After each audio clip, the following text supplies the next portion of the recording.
आज हम इस वीडियो के माध्यम से सॉल्व करने वाले हैं इलेक्ट्रीशियन फोर्थ सेमेस्टर बैक का पेपर। यदि आप इलेक्ट्रीशियन के छात्र होंगे, चाहे आप सेकेंड ईयर के छात्र हैं या बैक परीक्षा देकर आएँ, तो मैं आपसे कहूँगा कि आप इस वीडियो को कंप्लीट देखिएगा। ये सेकेंड ईयर वालों के लिए क्यों इम्पोर्टेंट है, तो देखिए सेकेंड ईयर में क्या किया गया है कि जो सेमेस्टर वाला है जो सिस्टम था उसको ख़त्म करके ईयरली कर दिया गया है। तो जो फोर्थ सेमेस्टर का जो आपका चैप्टर था वो सेकेंड ईयर में मैच कर रहा है, तो इस सेकेंड ईयर वालों के लिए भी इम्पोर्टेंट है। और यदि आप इसका पीडीएफ प्राप्त करना चाहते हैं तो लिंक आपको इस वीडियो के डिस्क्रिप्शन में मिल जाएगा। जो लोग पेपर देकर आए अपना आंसर की मिला लीजिएगा। आप यहाँ पर अनुसार क्वेश्चन के अनुसार यहाँ पर देख सकते हैं, आपको जो भी आंसर यहाँ पर बताए जाएंगे बिल्कुल परफेक्ट बताए जाएंगे, कोई भी आपको गलत यहाँ पर आंसर नहीं बताया जाएगा। तो आप हर एक क्वेश्चन को मिला लीजिएगा। तो चलिए हम यहाँ पर क्वेश्चन स्टार्ट करते हैं। पहला क्वेश्चन में पूछा गया था कि तारों को गुच्छा करने के लिए कौन से केबल बंधों का उपयोग किया जाता है। तो साथियों इसमें उपयोग किया जाता है नायलॉन बंध का, जो कि ऑप्शन नंबर सी दिया गया था। सी ऑप्शन करेक्ट हो जाता है। अगले क्वेश्चन में पूछा गया था कि कंट्रोल पैनल वायरिंग में वायरिंग एसेसरीज का नाम क्या है। जो सामने यहाँ पर जो एसेसरीज यहाँ पर दिखाया जा रहा है इसका यहाँ पर नाम पूछा गया था। तो साथियों इसका नाम क्या होता है, DIN रेल के नाम से ये जाना जाता है। तो ऑप्शन नंबर ए हमारा करेक्ट हो जाता है। आगे बढ़ते हैं। अगले क्वेश्चन में यहाँ पर पूछा गया था क्वेश्चन नंबर 3 में, जो कि इस साइड में आप देख सकते हैं लिखा गया है कि कंट्रोल पैनल वायरिंग में प्रयुक्त गौण का नाम बताइए। ये जो आपके सामने यहाँ पर जो फिगर बनाया गया इसका यहाँ पर क्या नाम इसको बोला जाता है, किस नाम से ये जाना जाता है। तो साथियों इसको हम बोलते हैं जो कि ग्रोमेट के नाम से जानते हैं। किसके नाम से? ग्रोमेट के नाम से। तो यहाँ पर आपका सी ऑप्शन करेक्ट हो जाता है। अगले क्वेश्चन को देखते हैं। अगले क्वेश्चन में यहाँ पर पूछा गया था कि पैनल बोर्ड में कौन सा डिवाइस ओवरलोड और शॉर्ट सर्किट से बचाता है। ये जो शॉर्ट सर्किट से जो प्रक्रिया की यहाँ पर बात किया जाए तो उसमें ज़्यादातर MCB का प्रयोग किया जाता है। कुछ कंडीशन ऐसे होते हैं जहाँ पर जो कि फ्यूज का प्रयोग किया जाता है। बहुत सारे फ्यूज है जो किटकैट फ्यूज है या अदर बहुत सारे फ्यूज होते हैं तो उसका प्रयोग किया जाता है। लेकिन इस जगह पर हम प्रयोग करते हैं MCB का अर्थात मिनिएचर सर्किट ब्रेकर का। तो ये आपका सही हो जाता है। Option number D correct answer मिला लीजिएगा। आगे बढ़ते हैं अगले क्वेश्चन में। अगले क्वेश्चन में पूछा गया था कि एक्चुएटर के साथ कौन सा स्विच मशीन की गति या किसी वस्तु के भाग द्वारा स्वचालित होता है। लिमिट स्विच या टंगल स्विच, या यहाँ पर बहुत सारे ऑप्शन दिए थे, लेकिन इसमें आपका सही हो जाता है सी ऑप्शन आइसोलेटिंग स्विच, जो कि सी ऑप्शन है। सी ऑप्शन करेक्ट हो जाता है। अगले क्वेश्चन को देखते हैं, क्वेश्चन नंबर 6 को, जिसमें यहाँ पर पूछा जा रहा है कि ऑफलोड स्थिति में कौन सा स्विच संचालित है। दोस्तों ये थोड़ा सा ब्लर है लेकिन आप समझ सकते हैं, यदि आप पेपर आपके पास होगा तो मिला रहे होंगे। ये आपका सही हो जाता है isolating switch. B option correct answer हो जाता है। आगे देखते हैं अगले क्वेश्चन में। अगले क्वेश्चन में यहाँ पर पूछा गया था कि पेंच का उपयोग किए बिना पैनल बोर्ड में MCB OLR को माउंट करने के लिए किस सामग्री का उपयोग किया जाता है। साथ ही इसमें उपयोग किया जाता है जो कि DIN रेल का उपयोग किया जाता है। ऑप्शन नंबर ए हमारा करेक्ट आंसर हो जाता है। आगे बढ़ते हैं अगले क्वेश्चन में। अगले क्वेश्चन में यहाँ पर पूछा जा रहा है कि स्वचालित स्टार डेल्टा स्टार्टर के संचालन के लिए संयोजकों के सही अनुक्रम का संचालन का मतलब कि एक सही जो सीक्वेंस इसका बनाया गया है वो क्या सीक्वेंस है, इसमें आपको दर्शाना पड़ेगा। तो देखिए इसमें आपका जो सही हो जाता है ऑप्शन नंबर बी, क्योंकि ये आपका स्टार मेन, उसके बाद टाइमर, उसके बाद डेल्टा, इस तरह का एक सीक्वेंस होता है। तो ये आपका बी ऑप्शन करेक्ट आंसर हो जाता है, मिला लीजिएगा। आगे देखते हैं अगले क्वेश्चन पे।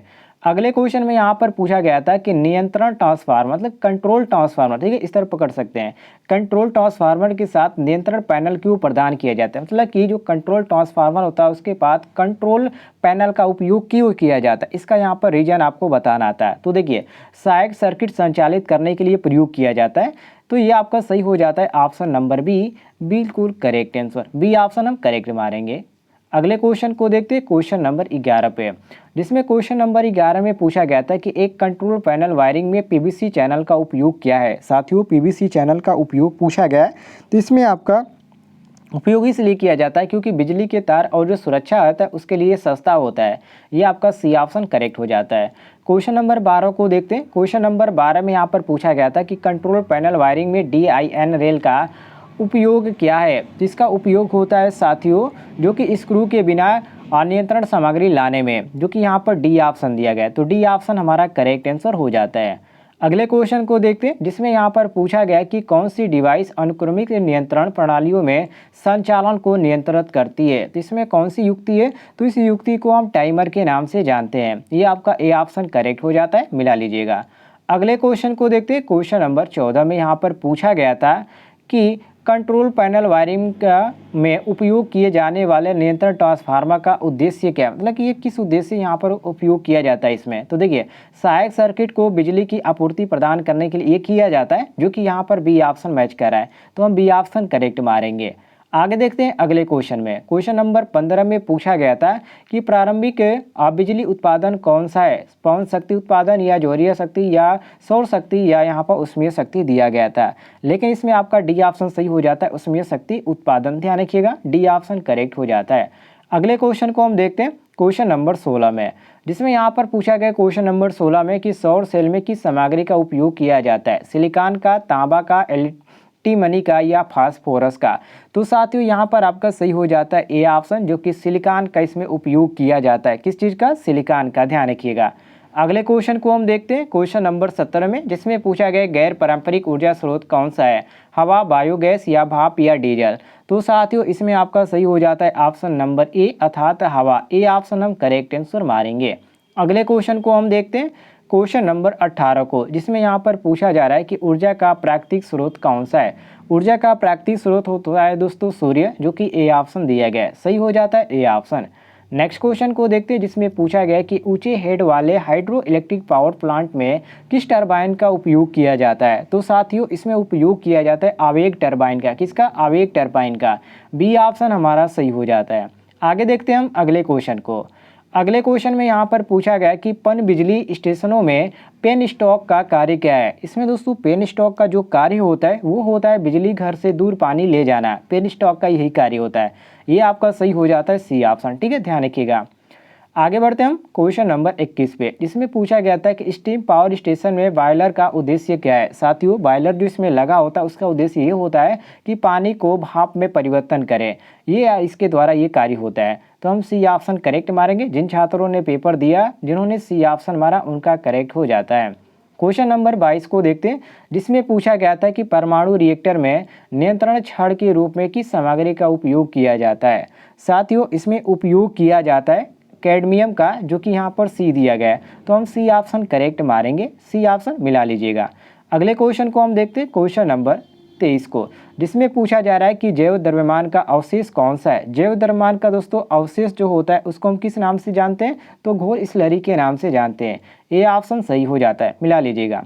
अगले क्वेश्चन को हम देखते हैं, बायोगैस का मुख्य घटक कौन सा है। बायोगैस का जो मुख्य घटक है दोस्तों वो मीथेन है, मिला लीजिएगा। बी ऑप्शन सही हो जाता है। आगे देखते हैं अगले क्वेश्चन में, जिसमें यहाँ पर पूछा जा रहा है क्वेश्चन नंबर 25 में कि सौर पैनल में बिजली का उत्पादन कैसे किया जाता है। तो साथियों जब सूरज की रोशनी फोटोवोल्टेइक सेल पर टकराती है, उसके द्वारा सौर सेल में बिजली उत्पन्न हो जाती है। तो ये आपका सही हो जाता है option number D correct answer. यहाँ पर मिला लीजिएगा, डी ऑप्शन सही हो जाता है। अगले क्वेश्चन को हम देखते हैं क्वेश्चन नंबर 26 को, जिसमें पूछा गया है कि स्टीम पावर प्लांट में इकोनाइजर का कार्य क्या होता है। साथियों इसमें जो इसका कार्य होता है ये होता है कि फ्लू गैस जो होती है उसके द्वारा फील्ड पानी को गर्म करता है। ये आपका सही हो जाता है सी ऑप्शन, बिल्कुल करेक्ट आंसर, मिला लीजिएगा। अगले क्वेश्चन को देखते हैं, जिसमें अगले क्वेश्चन में यहाँ पर पूछा जा रहा है कि ज्वारीय शक्ति स्टेशन में बैराज का उद्देश्य क्या है। साथियों इसके उद्देश्य पूछा गया, तो इसका उद्देश्य होता है कि खाड़ी के प्रवेश द्वारा भरा पानी को कंट्रोल करे, मतलब नियंत्रण करे। तो ये आपका सी ऑप्शन सही हो जाता है, मिला लीजिएगा। अगले क्वेश्चन को हम देखते हैं क्वेश्चन नंबर 28 को, जिसमें पूछा जा रहा है कि किस बिजली उत्पादन संयंत्र के संचालन में अधिक विश्वसनीयता है। तो इसमें किसमें होता है, तो ये आपका हो जाता है परमाणु शक्ति संयंत्र में, जो कि आपका सी दिया गया, तो सी हम करेक्ट मारेंगे। क्वेश्चन नंबर 29 को देखते हैं, जिसमें पूछा गया है घरेलू उपभोक्ताओं के लिए अपनाई गई एसी वितरण लाइन में वोल्टेज अनुपात क्या है। मतलब इसका अनुपात यहाँ पर पूछा गया कि इसका अनुपात जो होता है वो क्या होता है। तो ये आपका 415 वोल्ट 240 वोल्ट होता है, मिला लीजिएगा। ये ऑप्शन सही हो जाता है। अगले क्वेश्चन को देखते हैं क्वेश्चन नंबर 30 को, जिसमें पूछा गया यहाँ पर क्वेश्चन की OH अर्थात ओवरहेड लाइनों में उपयोग किए जाने वाले इंसुलेटर का नाम क्या है। ये जो आपके सामने इंसुलेटर यहाँ पर दिखाया जा रहा है, इस इंसुलेटर को क्या बोलते हैं, तो इस इंसुलेटर को हम बोलते हैं साइकिल इंसुलेटर, और इसी को ये यहाँ पर पूछ रहा है, तो हम डी ऑप्शन करेक्ट मारेंगे, मिला लीजिएगा। आगे देखते हैं हम अगले क्वेश्चन में यहाँ पर पूछा गया था कि ओवरहेड लाइन प्रयुक्त प्रकार का है, मतलब ओवर लाइन जो ये यहाँ पर संयुक्त दिया गया ये किस प्रकार का है, जो कि यहाँ पर दर्शाया भी गया है। तो ये जो आता है साथियों ASCSR के अंतर्गत आता है। इसका पूरा नाम भी यहाँ पर नीचे पूछा गया जो मैं आपको बताने वाला हूँ। तो ये आपका सी ऑप्शन बिल्कुल करेक्ट आंसर हो जाता है, मिला लीजिएगा। आगे बढ़ते हैं अगले क्वेश्चन में, जिसमें पूछा गया है कि ओवरहेड लाइन के लिए इस्तेमाल होने वाले ASCSR कंडक्टर में स्टील को क्यों प्रतिलवित किया जाता है, क्या इसका कारण है। तो साथियों इसमें आपका सी ऑप्शन करेक्ट हो जाता है, तन्यता के बढ़ाने के लिए। तो ये आपका सी करेक्ट आंसर हो जाता है, मिला लीजिएगा। आगे देखते हैं अगले क्वेश्चन में, जिसमें पूछा जा रहा है कि किस प्रकार का एसी प्रसारण सार्वभौमिक रूप से अपनाया जाता है। तो साथियों ये जो अपनाया जाता है 3 फेज वाली तार को अपनाया जाता है। तो हम डी मारेंगे करेक्ट आंसर, 3 फेज 3 तार, ठीक है, मिला लीजिएगा। नेक्स्ट क्वेश्चन को देखते हैं, जिसमें पूछा गया था कि लाइन समाप्ति का पर कोने के खंभे के लिए किस प्रकार के लाइन इंसुलेटर का उपयोग किया जाता है। तो साथियों उपयोग किया जाता है साइकिल इंसुलेटर का, जो कि सी ऑप्शन दिया गया है, मिला लीजिएगा। क्वेश्चन नंबर आते हैं 35 पे, जिसमें पूछा गया है कि ओवरहेड लाइनों पर उपयोग किए जाने वाले कंडक्टर का नाम क्या है। ऊपर जो है ओवरहेड जो लाइनें होते हैं उसमें ये कंडक्टर कौन सा इस्तेमाल किया जाता है। तो SCSR यहाँ पर इस्तेमाल किया जाता है, ठीक है। इसका पूरा नाम भी पूछा गया, जो कि यहाँ पर पूछा गया, देख सकते हैं। इसलिए मैं आपको पूरा नाम नहीं बता रहा हूँ, क्योंकि ये क्वेश्चन आपसे पूछा गया है। अब यहाँ पर देखिए जो आपका सही हो जाता है ऑप्शन नंबर 1 करेक्ट हो जाता है। आगे देखते हैं हम अगले क्वेश्चन में, जिसमें पूछा गया था कि विद्युतीय खंभों में प्रयुक्त क्रॉस आर्म का उद्देश्य क्या होता है। साथियों इसमें आपका उद्देश्य पूछा गया, तो इसका उद्देश्य होता है कि जो ओवरहेड लाइन है उस पर इंसुलेटर को क्या करे, पकड़े रखे। ये आपका बी ऑप्शन करेक्ट हो जाता है, मिला लीजिएगा। क्वेश्चन नंबर आते हैं 37 पे, जिसमें पूछा गया कि SCSR का मतलब क्या, मतलब कि इसका पूरा नाम यहाँ पर पूछा गया। इसलिए मैं इसका पूरा नाम आपको नहीं बता रहा था, क्योंकि ये क्वेश्चन में पूछा गया है। तो एल्युमिनियम कंडक्टर स्टील रेनफोर्स्ड होता है, जो कि यहाँ पर आपका डी दिया गया है। तो हमारा डी ऑप्शन सही हो जाता है, मिला लीजिएगा। क्वेश्चन नंबर आते हैं और यहाँ पर आते हैं 38 पे, जिसमें पूछा गया था इलेक्ट्रिक ड्राइव क्या है। साथियों इलेक्ट्रिक ड्राइव क्या है, तो ये एक मोटर को कंट्रोल करने के लिए विद्युतीय यांत्रिक उपकरण होता है, जो कि आपका सी ऑप्शन दिया गया है। तो हम सी ऑप्शन सही मारेंगे।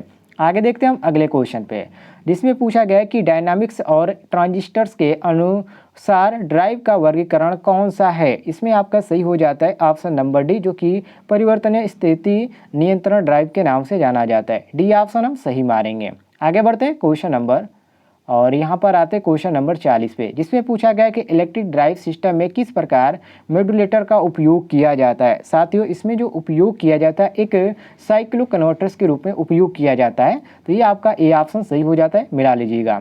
आगे देखते हैं अगले क्वेश्चन में, क्वेश्चन नंबर 41 में, जिसमें पूछा गया है कि ड्राइव सिस्टम में किस प्रकार की संवेदन इकाई कार्यरत है, मतलब कि कार्य के लिए उपयोग है। तो आपको जो कलर होता है, कपलर जो होता है, उसका यहाँ पर कार्यरत होता है इकाई के रूप में। तो आपका ए ऑप्शन सही हो जाता है, मिला लीजिएगा। क्वेश्चन नंबर 42, इसमें पूछा गया है कि डीसी ड्राइव के नियंत्रण पैनल में GOG मैंने जोंग कुंजी का उद्देश्य क्या है, मतलब इसका उद्देश्य यहाँ पर लगाने का क्या मतलब होता है। तो साथियों इसमें जो आपका सही हो जाता है बी, की मोटर को पुनः प्रारंभ करने के लिए इसमें उपयोग किया जाता है। तो बी ऑप्शन सही हो जाता है। आगे देखते हैं हम क्वेश्चन नंबर 43 पे, जिसमें पूछा गया है कि डीसी ड्राइव के निम्न स्तर सिग्नल सर्किट को जोड़ने के लिए किस परीक्षित केबल का उपयोग किया जाने का, या क्या कारण है इसका उपयोग करने का। तो साथियों इसका उपयोग किस लिए किया जाता है, तो इसका उपयोग किया जाता है कि विद्युत हस्तक्षेप को समाप्त कर सकें। तो हमारा डी ऑप्शन सही हो जाता है। आगे देखते हैं क्वेश्चन नंबर 44 को, जिसमें पूछा गया है कि एसी ड्राइव का मुख्य उपयोग क्या है। एसी ड्राइव का साथियों जो मुख्य उपयोग होता है वो क्या होता है, इसमें पूछा गया है। तो मोटर को कंट्रोल करना, ये सबसे बड़ा इसका उद्देश्य होता है, ध्यान रखिएगा। मोटर के नियंत्रण रहित गति को भी कंट्रोल करता है। तो ये आपका सही हो जाता है सी ऑप्शन।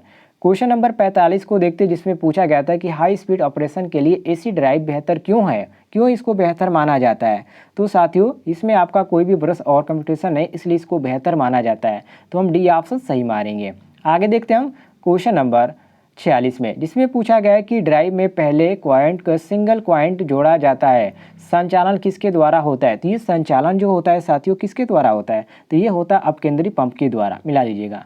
क्वेश्चन नंबर 47 को देखते हैं, जिसमें पूछा गया है कि डीसी ड्राइव में फील्ड सप्लाई यूनिटी FSU का क्या कार्य है। इसमें इसका वर्क पूछा गया कि इसका कार्य क्या होता है। तो इसका कार्य होता है साथियों मोटर की फील्ड वाइंडिंग को एक नियंत्रण वोल्टेज प्रदान करना, जो कि सी ऑप्शन दिया गया। तो हम सी करेक्ट मारेंगे। क्वेश्चन नंबर 48 को देखिए, जिसमें पूछा गया है कि एसी ड्राइव में बेसिक ऑपरेटर पैनल अर्थात पीक में एलडीसी का उद्देश्य क्या होता है? साथियों, इसका उद्देश्य होता है एसी ड्राइव के पैरामीटर की निगरानी करें, जो कि आपका बी ऑप्शन दिया गया है, तो हम बी करेक्ट आंसर मारेंगे। क्वेश्चन नंबर आते हैं 49 पे, जिसमें पूछा गया कि डीसी मोटर में बलाघूर्ण के समानुपाती कौन सा है? बलाघूर्ण के जो समानुपाती होता है दोस्तों, उसको हम बोलते हैं आर्मेचर करंट। क्या बोला जाता है? आर्मेचर करंट बोला जाता है, नोट कर लीजिएगा। क्वेश्चन नंबर 50 को देख लीजिए, इसमें पूछा गया कि वीएफ ड्राइव में आईजीबीटी का क्या मतलब कि इसका पूरा नाम यहाँ पर पूछा गया, तो इसका पूरा नाम क्या होता है? इन्वर्टर स्विचिंग डिवाइस जो ये आपका होता है, ये आपका यहाँ पर पूछा गया, इसका यहाँ पर मतलब होता है। तो ये आपका ए ऑप्शन करेक्ट हो जाता है। उम्मीद है आपको जानकारी पसंद आएगी। पसंद आई तो वीडियो पर लाइक कीजिएगा और चैनल पर नए होंगे तो चैनल को सब्सक्राइब कर लीजिएगा।